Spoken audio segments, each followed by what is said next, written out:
Hey, hello everyone. Welcome to an episode of Chasing Collectibles Catchup. I'm Tyler, and with us today we got Chris from Beardy Weirdys. He's a frequent guest and friend of the show and friend of Chasing Collectibles. So welcome, Chris. Thanks, Tyler. Thanks for having me. Good to be back. Very excited to talk about all things comics. Yeah, it's gonna be fun. I feel like at this point you should have like the five timers or five timer plus like jacket for how many times you've been on this. Some sort of. We gotta get you something. A pin. I mean, I would like at least a shirt, maybe a Yeah, hat. I'm into yeah. the I'll hats. Yeah. I'll tell Tim. I'll just say I'm gonna say, hey Tim, I promised Chris a shirt, or a leather jacket or something. I'm sure he'll be fine with it. Yeah. Always glad to do it though, man. And thanks for taking your time to do this. Of course. Well, I do. Before we get into the main topic of the show, I do want to talk about in I guess it's less than a month. I can see it behind you. Less than a month is the Concord Micro Con. So I wonder if we could talk about that a little bit. That's exciting. Uh, I'm super hyped for it. It's a cool show. Yeah, so I think it's officially 23 days ago or 23 days from right now when we're recording this. But the Concord Microcon is a convention at Cabarrus Brewing Company that me and my buddy Josh started in 2017. And this year it is May 3rd. So it's always the first Saturday in May. There's a little bit of sun there, but it's at Cabarrus Brewing Company, 329 McGill Avenue, and that is right in downtown Concord. But it's a free comic book show. It doesn't cost anything to go to it. Comic books, beer. We'll have about 8 to 10 food trucks this year. Right now, we have 9 booked. And yeah, it's 11 to 5 o'clock, completely free, and it's just a good time. We use 2 different buildings. The main tap room, we also use their private event space. And then upstairs, we have artists. We call it the Artist Attic. Last year, we started doing tattoos up there too, and we're continuing to do that. So we'll have 2 tattoo artists doing nerdy themed flash. Um, and this year is the 9th year of it, so I'm real excited to be getting real close to a decade of running a show. So yeah, May 3rd, first Saturday in May. It's completely free. Cabarrus Brewing Company. That's 329 McGill Avenue, Concord, North Carolina. That's awesome. And I'm not just saying this because you're, one of our good friends, but it is a really cool show. I like the campus feel of it. It's one of those things where like you don't just pop in and like, go around and you're done in 10 minutes. I mean, there's a lot of stuff to do. You can hang out, you can get food. It's a real good time. Yeah, the whole reason, or at least the motivation for Josh and I starting the Concord Microcon was to host a convention at a venue that people wanted to hang out, even if there wasn't a convention at. So we love it, and super thankful for the comic community supporting it for almost a decade. So yeah, Yeah, awesome. love it, love it. I'm looking forward to it. And speaking of the comic community, I'm sure you've maybe encountered this before, because we've been doing shows now for a few years, and I've been at least working in comics since like I worked for Nick for about a year when he had an actual store. And you'd run into new people who are trying to get in comics, which is awesome.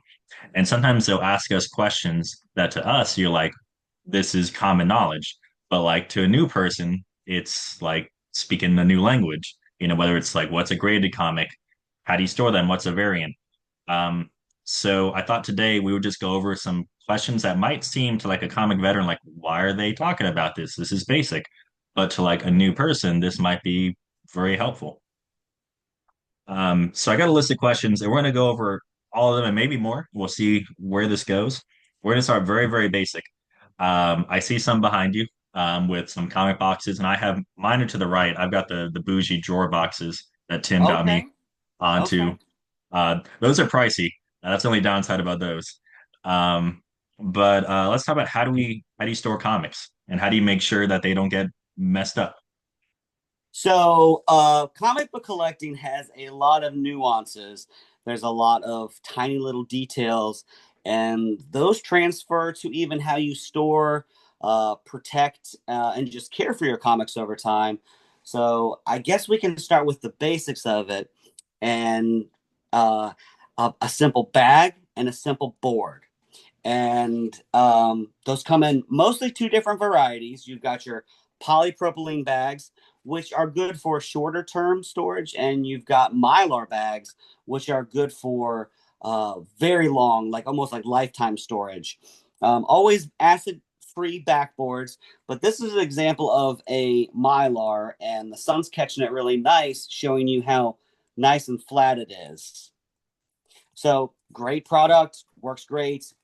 This is a polypropylene bag, and it's been stored for a few years, and you can see how there's a little bit of like a ripple to it. The bag's still protecting the book, and it's completely fine. These are just standard acid-free backboards on both of those. So polypropylene bags are really really affordable. Mylar bags are a little bit more expensive, but you see what you're getting.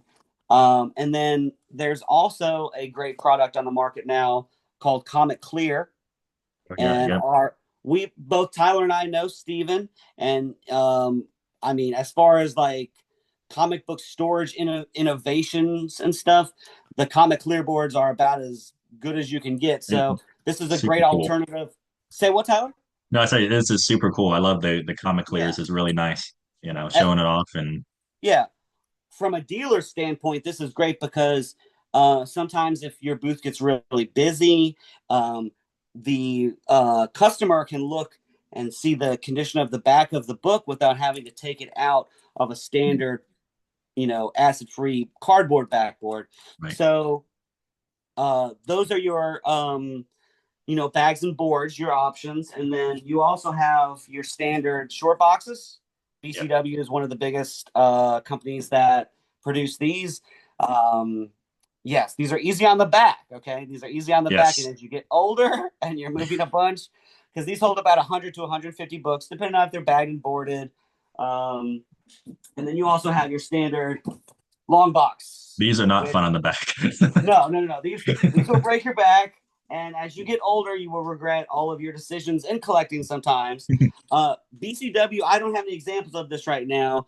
BCW also has a product that is a hard plastic case. I'm personally not a huge fan of them. They look really nice, but uh, they look nice. They look very nice. If you drop it, Hard to they're hard to transport. We used to, I don't know if you remember from when we first started chasing collectibles, we had a whole set of the plastic ones. But I yes. mean, they're just a pain. And I think we still sometimes bring some of them, but Tim slowly converted back to the cardboard because they're hard to carry. They're not great. They're nice for like if you want to get them and put some of your favorite books in them. They're cool. But the only downside is if you're transporting them a lot, that's not fun. Right, yeah. For like long-term storage, again, if you're not a road warrior and you're not taking stuff in and out, those are good because they look great. They really do. And they're not going to wick water because they're Hmm. plastic. But um, gosh, I think it was a show in Marion I did, and those boxes had just come out, and I was like, how do you like them? And the guy was like, well, they're okay, but they kind of shimmy apart, so I had to kind of glue them together. Hmm. Yeah. Another thing is if you drop one of those, it's going to shatter as opposed to, just a cheaper Well, cardboard yeah. box. It'll blunt or, Right. whatever, but it's not going to shatter apart. Hmm. Um, so yeah, and then drawer boxes, Yeah. Tyler, that is another option. And I don't have an example of that, but I have picked up multiple collections with those, and it's cool. You can only stack them, I think. Yeah. I wonder Let's if I see, can show and actually, tell. I'll Let's see. show them. I'll show you over here. These are kind of, they're bougie. You can go through and you can slide them out and all Oh that, which yeah, is pretty cool. I yeah. mean, they are, so there's a company, I guess, Steve, maybe I can include the exact name uh, when I post the video, but it's a specific company and they are a little pricier because you do have to, there's a shell, there's an inner part. It's really nice to just have them in there and you can pull them out and all that, but I think they come in packs of five, I believe, and then they're like 100 each for a 5 pack. So you are spending the money, but Yeah. it is cool for like getting them all together, pulling them out, and all that. Yeah, I think you can also stack them what 4 or 5 high, and they're pretty Yeah, I okay. think You that's the just max. Yeah, I think after that you don't want to do any higher than that. yeah, I picked up a collection a few years ago, and it was those, but the guy had stacked them. It was maybe 8 or 9 high, almost Uh, to the ceiling. And yes, they were getting squished on the bottom. But yeah, again, as far as like comic book supply innovation, it's pretty cool because it's all in one and you can stack them. Reminds me of a card catalog back like library. mhm. Oh yeah, yeah, yeah, Yeah, yeah. One yeah, but one thing I do I said one thing I did want to touch on too when it comes to the so I'm just like this is one of my I've got a couple of keys. This is one of my Batman ones, first race juggle, which is pretty cool. awesome. Um just subtly, I guess, flexing. But this is something I learned from Nick because like when I'd work for Nick, he'd be like, okay, he'd subtly like when we talk about flexing, he'd be like, oh yeah, today you're just gonna, scan a version of like the second appearance of Riddler. I'm like, okay, he sometimes had some really big books. And he showed me this thing where you would with the tape, because what can be dangerous is if you take a book out of the bag and board, if you just kind of go like this. So let's say I take it off and I leave this tape hanging off, and Mhm. I decide to, all right, let me just pull the book out. Maybe 8 times out of 10, that's going to go fine. Sometimes, though, the tape catches onto the book and your heart skips a beat, Yes. and that's not good. So, what I'd recommend, and I think a lot of dealers do this, if you just kind of put a fold in the tape, you can just easily take it off and then put it right here and it's all good because if it catches onto that book and if it's an older book it could really cause some damage. Oh, absolutely, Tyler. Yeah, you know, in my personal collection, I use like clear tape on the back, but for convention purposes, always use painter's tape because it's such a Hmm. softer adhesive. So worst case scenario, it sticks on there. If you're real careful, you can get it off. But I do have a horror story with a tape pull. That's the slang term for this. If you're looking at, we're going to talk about grading and stuff, but the tape pull, the dreaded tape pull. I mean, you can take a 9.8 and now it's a 7.0 or whatever. Yeah. Um, but I was selling an Iron Man 1, and you always have to be respectful to a customer, and they know what they're doing and stuff. This guy he knew what he was doing. Unfortunately, he took it out, 2 pieces of tape right on the cover of the Iron Man 1. So 2 tape pulls, they weren't coming out. I was like, oh my goodness. And then he did it again with the same piece of tape. So it was 3 tape pulls. So it Yeah. broke my heart. But yes, I that's a that's a lesson hard learned. Sometimes it's self-induced, sometimes it's other people. But there's also, and I don't have an example with me right now, but there's like there are plenty of like bags that have like a self-adhesive strip, and I mean those are cool. I'm personally not a fan of it because that means there's a sticky uh surface that can stick to that comic book. But yes, yes. And I Tape, was tape, comic books. Besides tape, water. I mean, I don't know if those are like the arch nemesis of comic books in general. oh yeah, and like one thing too, and Fire. like fire Tim will sometimes get on me about this too, and I will always like put this drink, like if I'll sometimes get Starbucks with like the open top, and I've learned, do not, we've never had an accident fortunately, but just do not open drinks, put them somewhere else, or if you got a lid, put it, always be careful. There's Yes, horror stories. yes, absolutely, absolutely. And I will say that now if you're first starting out buying, you're probably not too particular about condition, but if you ever get to a point where like, hey, I want to see that book and you're really wanting to look into it, I'd always, err on the side of letting the dealer kind of take it out and show it to you. But I've always, kind of I learned this more from my time like working on the comic book stores. It's like let the dealer kind of handle it, be gentle with the kind of, like I've got this out. You probably not often have it out, but like just treat it nice. You can also like flip it so you can easily you're not bending it. But especially if that book isn't yours yet, be Right, very careful. right. Yeah, yeah, yeah, yeah. Most Um, people are really cool. You know what I no, mean? yeah, they are. Yeah, Yeah. yeah. And that person that messed up that Iron Man 1, they did buy it because I mean, Yeah, uh, I'm sure. yeah. Yeah, maybe one tape pull you can slide if you're being real nice. Three strikes and you're out. So Yeah. Well, so I'm a teacher, and I don't. Well, let me get it real quick because I've had students will ask me questions. Like I'll tell them about comics, and they're like, "What's the most like? What's one of your most favorite comics that you own?" And I'll be like, I guess Batman 171," and they give me a look, and I'm just like, "The first Silver Age appearance of the Riddler," and like I show this one, and they're like, "What does that mean? What is what is that like?" To me, that makes perfect sense when you talk about ages. People may not know what that means. So what are the different ages? And I did look them up just to make sure we're giving the right dates, but what does that mean when we're talking about different ages of comics?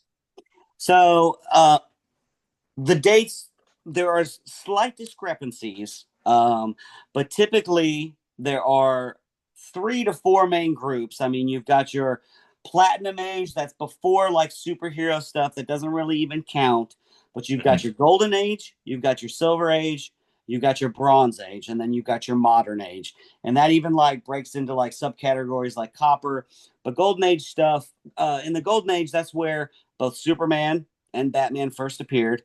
And I usually like to say 1938 to 1955. Yeah. I don't have an example of a Golden Age book because I don't collect Golden Age books.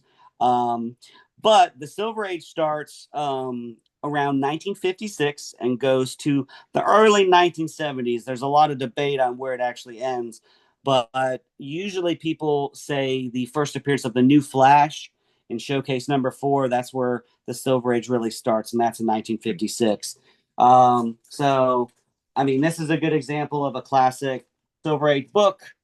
Oh yeah, um, and that's nice. Amazing Spider-Man number 5, cool Doctor Doom cover. Um, and then with the Bronze Age, again, there's a lot of debate with this, but it's the early 1970s. I personally consider um, Spider-Man 121 to be the beginning of the Bronze Age. This is the death of Gwen Stacy. Yeah. Um, Some people consider Green Lantern 85, which came out in 1971, but that's where it's a classic Neil Adams cover, but it's controversial because it showed drug use Oh yeah, and yes, that's iconic. Yeah. yes, and not even like arbitrary abstract drug use, but the use of heroin. Mm, So the Bronze Age stuff really ushered in more of an adult tone. Like again, with the death of Gwen Stacy, I mean, Spider-Man's girlfriend dies, yeah. and she dies while he's trying to save her. The recoil of the web breaks her neck, and that's that. So it's sort of like grounding thing. It's much more adult, which is interesting because in 1954 there was this thing called the Comics Code of Authority, which is sort of like a resetting of what could be published in comic books. This is an example. This little box at the top. Oh yeah, yeah. Yeah, before 1954 there wasn't that. So there was drug use, there was violence, and not like excessive, but they really had to tone stuff down just because of the culture of the time. But the Bronze Age, I feel like, almost ushered in some more of those adult tones. Of course, the death of Gwen Stacy is still very much so approved by the Comic Code of Authority, but it's death. So, but the Bronze Age typically, early 1970s, whether you're saying 1971 or 1973, it's early 70s to 1985. And then Copper Age stuff starts around 1986 and goes to like around 2000. And it's, when you get into modern age stuff, it gets really abstract where they draw the lines. But I mean, first appearance of Venom, probably one of the most popular and desired Copper Age books. Yeah.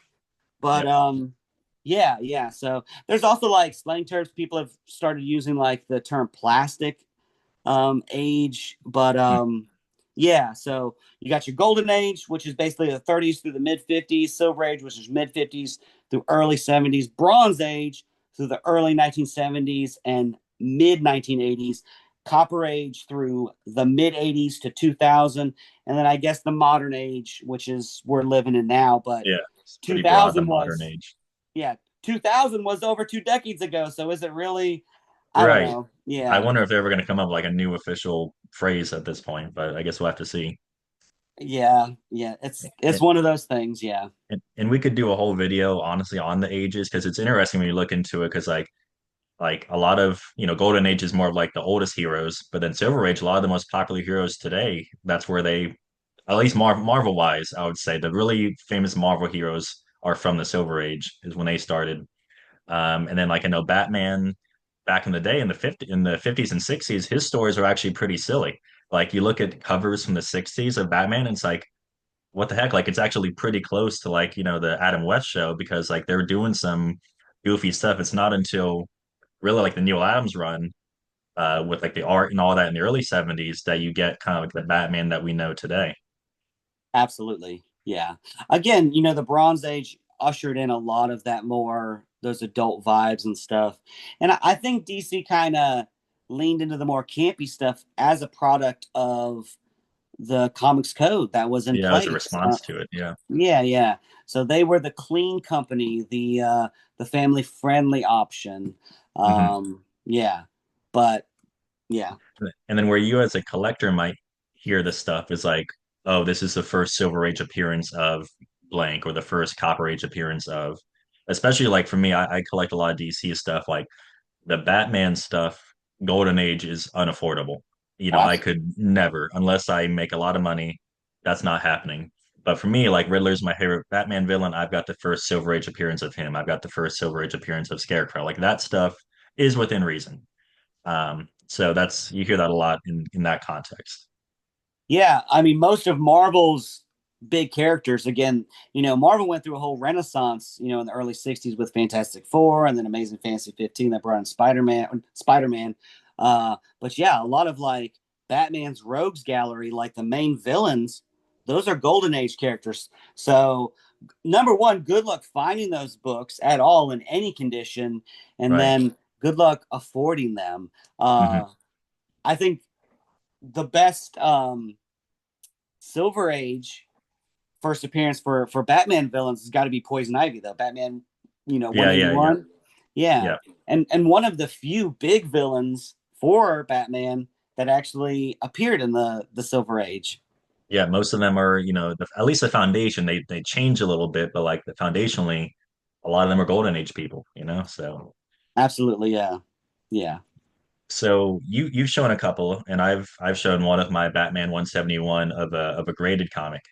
And I guess let's talk about like what is a graded comic? Like why is this comic? I thought we're supposed to read these. Why is this in this, protective thing? What's the purpose of this? Well, there's I mean, we could go down a rabbit hole of like why do you get anything graded? I feel like grading things, coins and mostly sports cards are where grading things first where that's where it all started, coins and sports cards.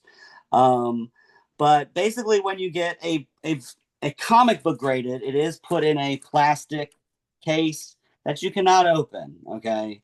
You tomb it up, and that's what it is. Um, some people prefer that. Some people prefer, having a raw book that you can look through. I mean, to each their own.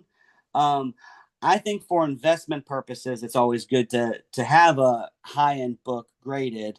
But I also don't think that comic books should necessarily be looked at as an investment. It's a hard thing.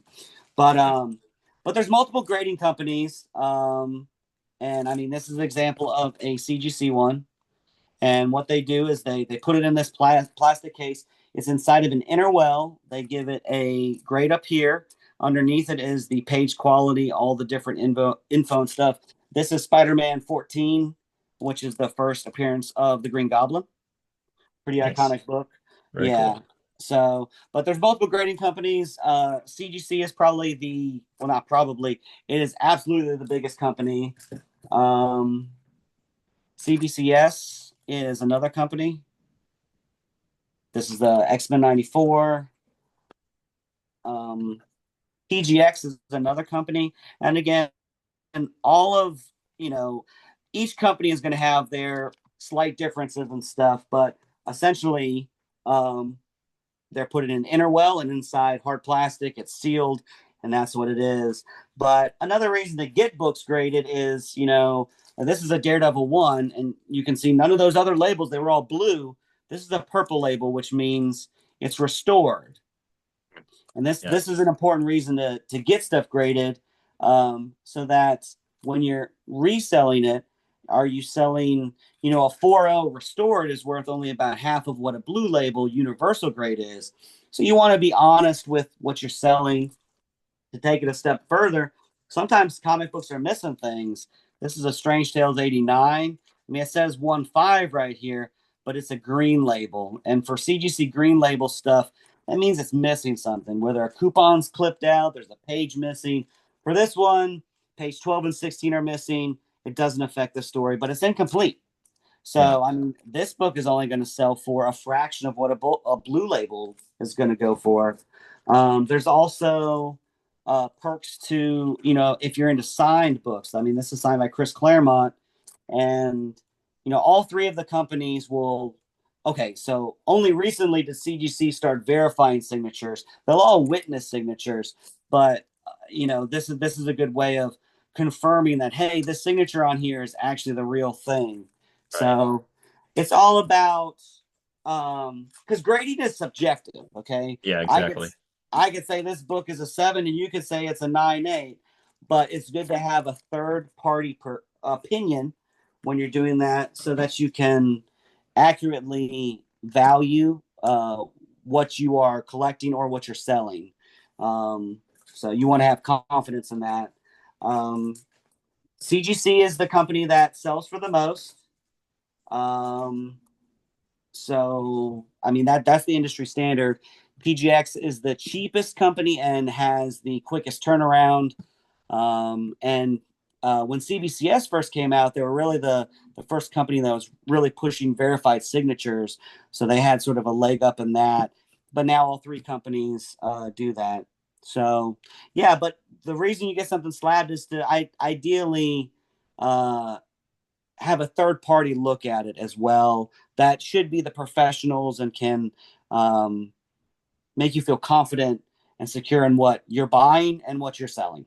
Right. And I did have one of the when we brainstorm questions, I did have as a question like how do you grade? But to be honest, that would be a whole that's a lot. So I don't know if we should get into how I you grade mean, because it is like I said, it can be subjective. There are books like I pulled this out. I bought this book when I first started working for Nick was like the guide to grading comics, but a lot of it's just like I would say if you want to learn to grade, like you should talk to somebody that's been in the comic book world, kind of just see like, hey, what grade do you think this is? And just sit with them and see how they look at it, see how they handle the book.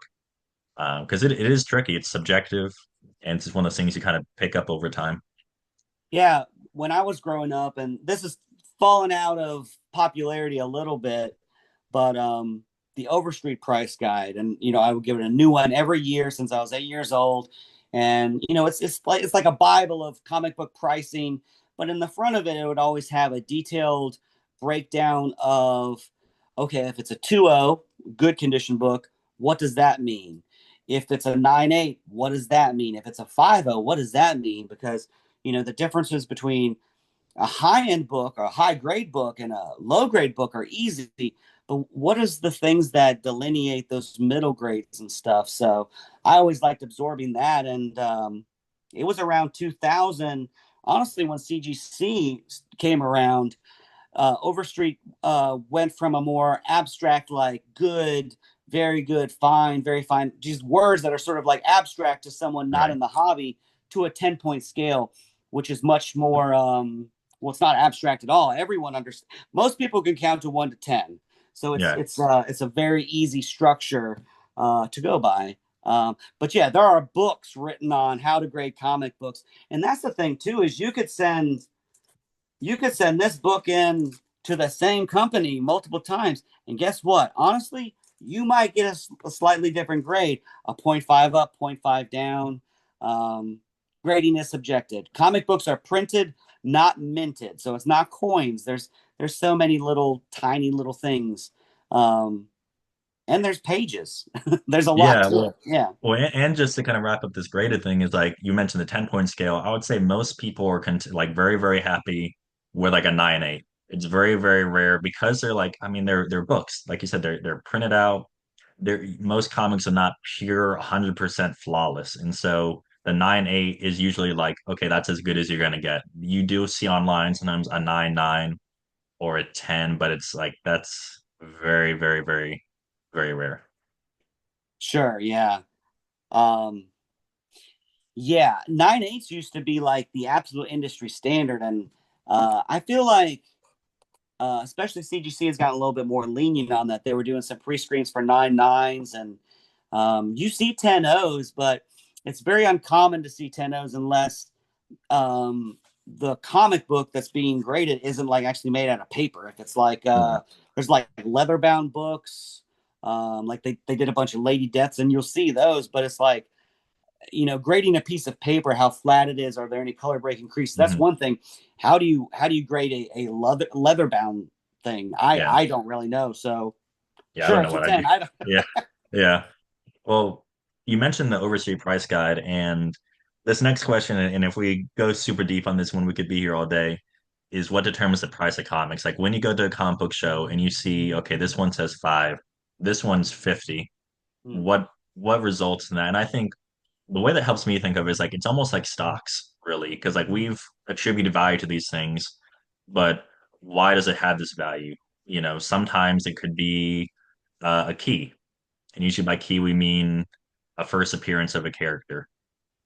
Sometimes it could be certain covers are necessarily iconic. Like I've got this one, this Neil Adams Batman 251. This is not the first appearance of the Joker, but this is like a very iconic Neil Adams cover. One And of the most iconic covers in yes, comic books of all time. Yeah, yeah. yeah. So like what do you without going for an hour, what are some things that I guess contribute to prices of comics being higher or lower or Okay, so in the most, without going down an existential like rabbit hole here, I think comic books, for them to be valuable, they need to have some sort of cultural relevance.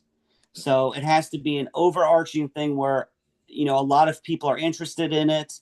From like the Neil Adams cover, it is a slight reinvention of Joker, but it's mostly just this really awesome cover. So it has yeah. to be visually striking, or it needs to like bring in like a super popular character. Um, and a key is like let's look at the first appearance of Spider-Man, Amazing Fantasy 15. Okay, huge book, very popular, very valuable, very relevant, and continues to be year after year. But even like Spider-Man 1, which is his second appearance, is still very valuable. So those really popular characters, like, it doesn't have necessarily just have to be their first appearance, but it could be a second appearance or their first issue in an ongoing title.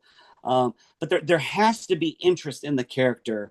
And I like to look at genres of books that have completely fallen out of favor, like Westerns and romance books. There's nothing in pop culture to really push up the relevance and the interest just in the general pop culture of the world. So, not that those books aren't worth something, but there's not the high demand for that genre of books like there is for superhero stuff. Um, and then condition is a giant thing too, as far as like if you're going to value something, uh, you know, a 9/8 is going to be worth a lot more than a 5/0, and a 5/0 is going to be worth a lot more than a 2/0. Yeah. So value is associated with how much the title, the character is culturally relevant, and then also the condition of the book. Yeah. I really So like that culturally relevant piece you brought in because, like, in the 90s, there were Beanie Babies. And I don't mean to compare comics to Beanie Babies necessarily. I think comics have maybe hopefully more value. But, like, someone's got to want it. Someone's got to want that. And that's when the price goes up and down on things. Sometimes there's speculation. We can do a whole video on speculation. mhm. These days, sometimes is a character going to be in a movie? Do we think a character is going to be in a movie? We don't even know. Do we even think Right. he's appearing, he or she? That can drive Hmm. price up. do people just think this certain artist is really good? That makes the price go up. Sure, Um, sure, so sure. it's like, does someone want that book?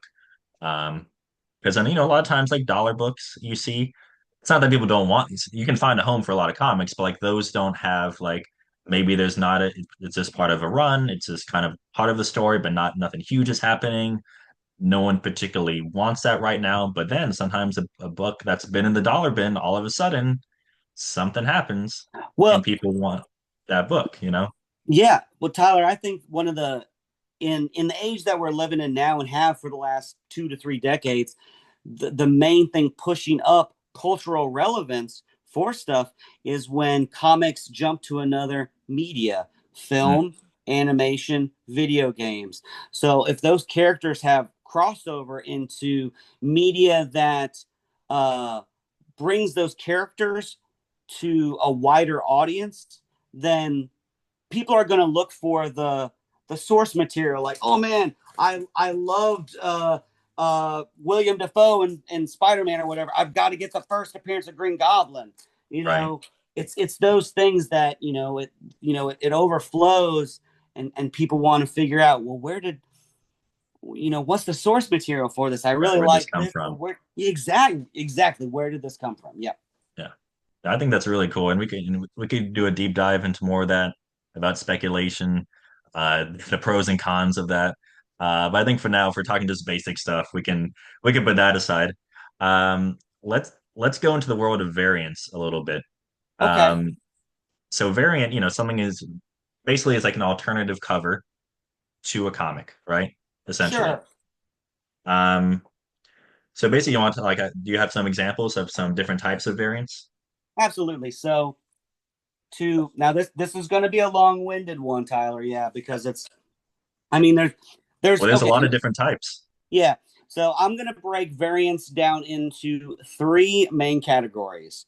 There are what I would consider intentional variants, there are unintentional variants, and then there are recalled variants. So some of the intentional variants are going to be the two most common. I'm going to use these two books again if I can get this in the frame.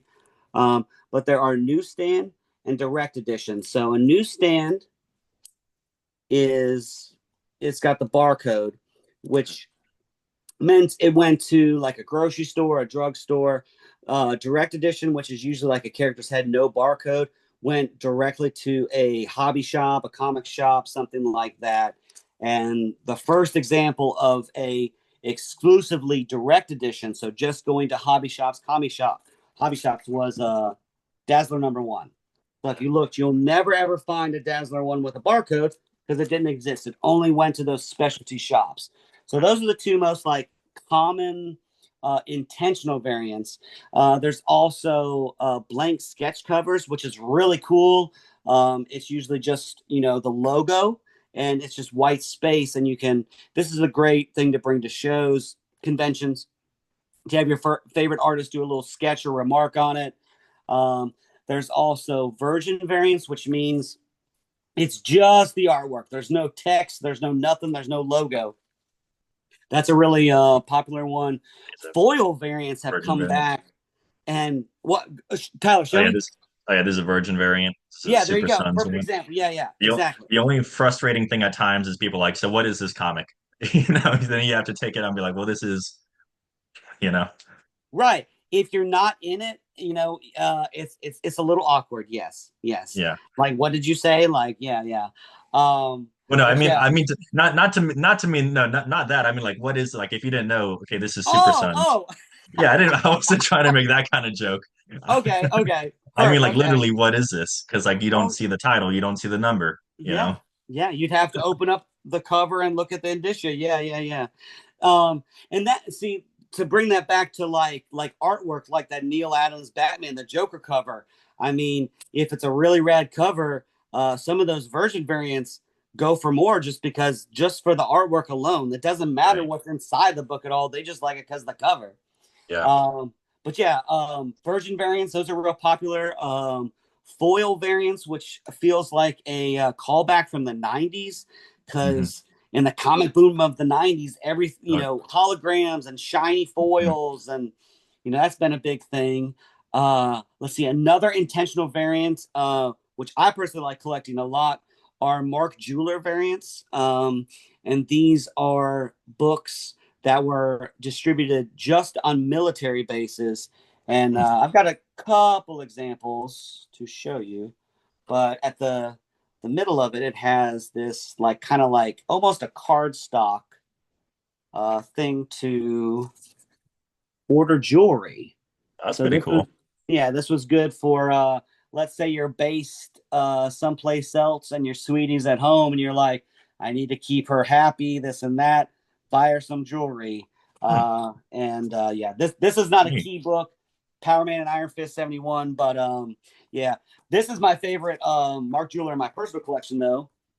Werewolf by Night 32. Hmm. Mark Jeweler, yeah. I think there's like six of these on the CGC census. So Nice. definitely a fan of that. And then the other variants is like price variants. And Oh yeah, yeah. sometimes these were used in like test markets. The most valuable price variant is Star Wars number one. And there's a 30-cent cover and there's a 35-cent cover. And both Tyler and I are located in North Carolina, but they tried it in just a few cities. The closest city to us was Wilmington, and they were seeing if they could get away with a 5-cent price increase. And they did. They did. Everything goes up. This is an example of a pence copy, if you can see that. Oh yeah, yeah. It says 12p, like a European thing. So, yeah, that's your examples of like intentional price or variance. They Would you they they meant to do that. would you Um, consider a a second print a intentional Absolutely. variant? Yeah. Because when they were going into it, that was their point. That was their purpose. They were meaning to do that. And there's a lot of those. I mean, this is an example of it too.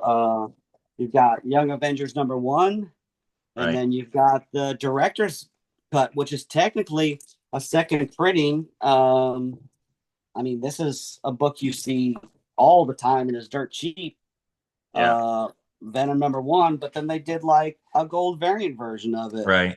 But yes, And yes, I would say second printings, that's as intentional as it can possibly get because that first printing sold so well or sold out. Sometimes, there's books that go multiple printings, especially in the modern age where the print runs are much smaller. If something really hits hard and is really popular, I think most recently, like the Absolute Batman, I mean, that mhm. was just catching fire. So, yeah, definitely and more than one and there's printing a of that. and I remember I mean sometimes like you said that additional print can go up in price because there's not as many and like I remember there's a few years ago, Tim and I had like a Darth Vader something something the fourth print or whatever and that became a key. And I would Yeah, with these, if you're like intentionally something like I prefer just I don't really collect second prints. I just get the first and I call it a day. If you some of the more recent books have these barcodes that will actually basically tell you, let me see if I can line it up, will tell you basically what this is. So like 001, it's issue one. The next one would be variant type. So this is the main cover. And then the last one is the first print.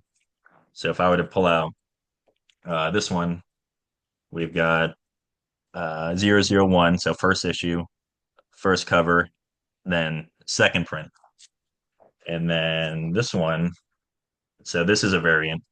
Um, Pretty decent cover back, Supergirl, Batgirl. But then absolutely. if I let's see if I can get up. So 001, and then I think that's a six if I can read properly these days, and then a one. So it's the first print, but then that's like cover. I don't know. That's like an E or an F at that point. So if you're really into getting main covers, you can look at that. Or if you really want to get the variants, you can look at that too. And also like these days they've got like 1 in 10 variants, 1 in 25. Like comic book stores will get for every 25 we'd order, you'd get one variant.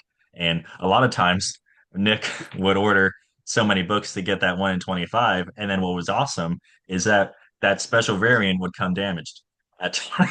And we would be he would be in a great mood. It would be very frustrating.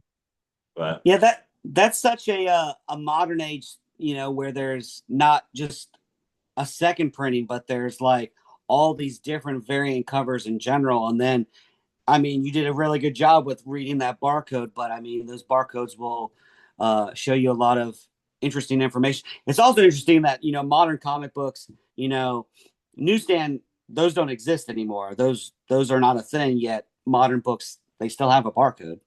and you But can do a lot of there's some apps like COZ and others that you can do a lot of cool stuff. If you scan the barcode, you can record that book in your catalog, which is pretty cool. yeah, I mean, modern age things, man. Yeah, collecting Yeah. has come a long way. I still like when people come to a show though and they have their paper list Yeah, it is really that cool. Yes. that's been folded up for who knows how long. Yeah. Now, I know I kind of took us on a rabbit hole with that barcode. There's other variants, right? I know we've do you have any Oh others? yeah, yeah, yeah. So again, with the three food groups of variants, there's your intentional ones, which they're done, with intention by the publisher. Okay, whether it's financial gain or just trying to do a bunch of different cool versions of the same book. But then there's unintentional things, which mostly consist of like printing errors. Hmm. Because I mean, the printing process has been around forever at this point, and there's going to be problems. My favorite printing error, and of course, this book is slabbed, so I'm going to try to get the label in there, but this is a double cover, and it's Avengers Hmm. #2. So when Yeah. this was going through the printing press, there's two covers on it, which is just it's just a really rad thing. I think Yeah. it's really cool. There's also like, when they're printing something, there's color errors.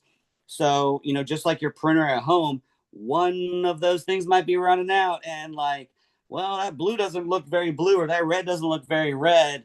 So there's color errors there.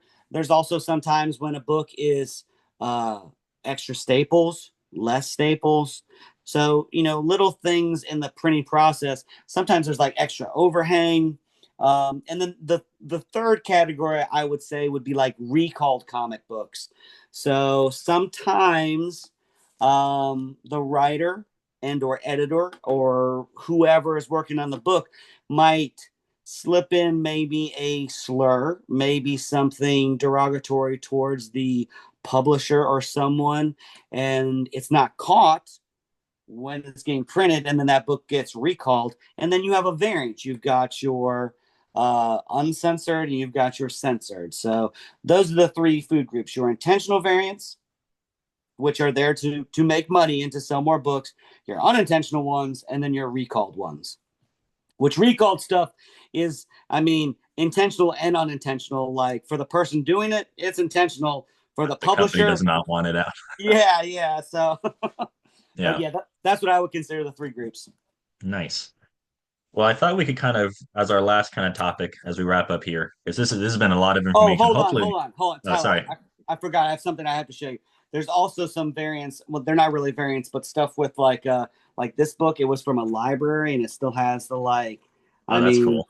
it's a weird thing. And then there's things you see people like tape up or try to like, I guess restore books or something. But this one right here, someone literally sewed the spine, Oh, and wow. at some point it almost becomes almost like folk art or something. Like what were you doing? But yeah, that's not really a variant, But but it's neat. it Yeah. I mean, it tells a yeah, story, it's yeah, it's a product like this lived its life in a library. This Yeah. person felt like it was worth the time and effort to sew the It's so it. spine. Like, okay, Yeah. Wow. That's awesome. yeah, yeah.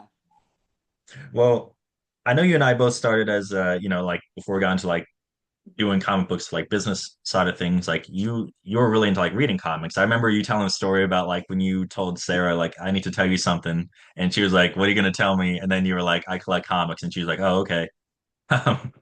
So like you've collected for a while, right? Yeah, so Sarah's my better half. We've been happily together for 24 years, but we've also been together since we were in ninth grade. So I'm 38, so that means that would have been the year 2000 that we would be in ninth grade. And unfortunately, comic books were very out of fashion at that time. Um, the X-Men movie had come out, and Blade had come out, so there was a little bit of an upswing, but it was still very uncool. In today's culture, I think that it's very accepted, and I think nerd culture is very healthy nowadays. It's not shunned or looked down upon, or there's nothing really negative. I mean, anime has helped. The video games have helped. Everything has helped. But yeah, I've collected comic books since I was 8 years old. The thing that probably got me into comic books was the X-Men animated series from '92. And it's always good. And I think that's what people use nowadays, like the movies. To again, they watch it and they're like, "Hey, this is cool," but I want to figure out where did this come from. I want more of this. I like this. Where's more of it? But yeah, I've collected comic books since I was 8 years old. I did take a little break, and I discovered music and started playing instruments and stuff. And I also was like, this is way cooler, or the girls are gonna think this is way cooler than comic books. So I leaned into that for a little bit, but I never got rid of my comic books. Good. My first technical job ever was at Dave's Comics in Fort Mill. This is the summer of when I was in fifth grade, bagging, boarding, and sorting his stock. And I remember saving up from mowing lawns in the neighborhood. Dave owned another shop in Pineville, North Carolina, and I bought an X-Men #1 for $50. I don't have that copy anymore. I've upgraded it, but yeah, I've been in it for a long time. But yes, I this was I believe the summer of ninth grade. So Sarah and I have been together for around a year, and I felt like I had this dirty little secret that I had to share with her. And I was like, oh my gosh, is this going to be the thing that ruins our relationship? And what a product of the time and just the culture that we were really living in. But I think it was 6 or 7 long boxes. Um, and even at that time, I was big into collecting the Silver Age stuff. So mostly your 60s stuff, and then the Bronze Age stuff, mostly your 70s stuff. I love that stuff. And my parents used to drop me off at conventions all the time. But yeah, and she was totally cool with it. And we started going to the Heroes Convention again in college. I remember our freshman year of college, we started going back to it again. High school, I took about 4 years off from going, and we go every year, and we've been setting up at it for a long time now too. And I mean, Sarah will do just as many conventions as I do. So I mean, we set up, when you do the math, we set up at more than, there's only 52 weeks in a year. Last year we did 54 shows. The year before we did 60. So Wow. I'm leaning on her to realize a lot of those numbers. So she has a big appreciation for it too. And yeah, so my little dirty secret, I suppose, turned into a career of sorts. Yeah, that's awesome. And I always joke that whenever like sometimes there's been the time where like Tim's at a show and you're at a show and me and Sarah are at the same show and I'm like the better parts of both Chasing Collectibles and Beardy Weirdy are both in the same place right now. That's what I'll say Oh yeah, sometimes. yeah. I agree. You and Sarah are definitely the better looking of yeah. So Yeah. absolutely, Yeah. yeah. Well, this has been a lot of fun. And I will say real quick, for anyone who's like looking into getting into comics, because you always have people that like just don't know where to start. Mm. I would just start with like, do you have a character that you like? And just start. It can be hard with newer comics to get into like where do you start? Because like getting into an arc or whatever. Um, but sometimes there are just like really good stories. And you can find trades of certain characters. Maybe read those first, and then say, okay, now I've read the trade. I would like the actual individual issues. Um, so there's it's easy to start. You don't have to jump in getting huge expensive keys. I actually wouldn't do that first. Just build up, have I think the most important thing is have fun. Some people I know they're speculating this all this stuff. I would say have fun. You can get what you like.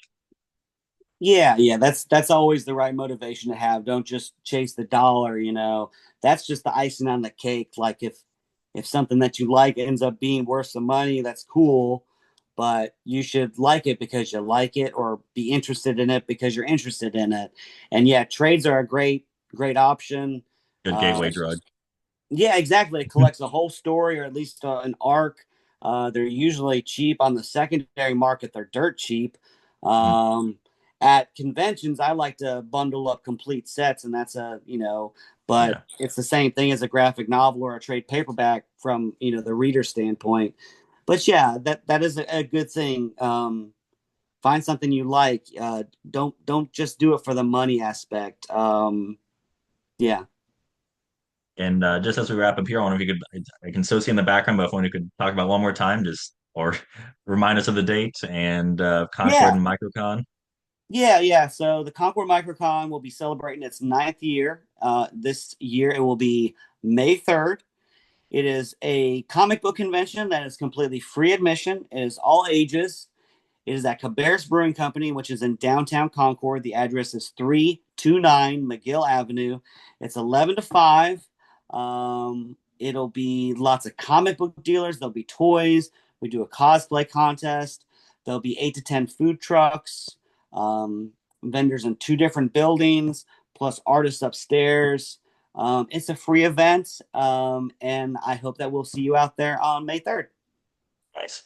Thank you, Chris. This was a lot of fun. It was a nice crash course, and appreciate your friendship and all the support you've always given Tim and I. And we're looking forward for the show on May 3rd.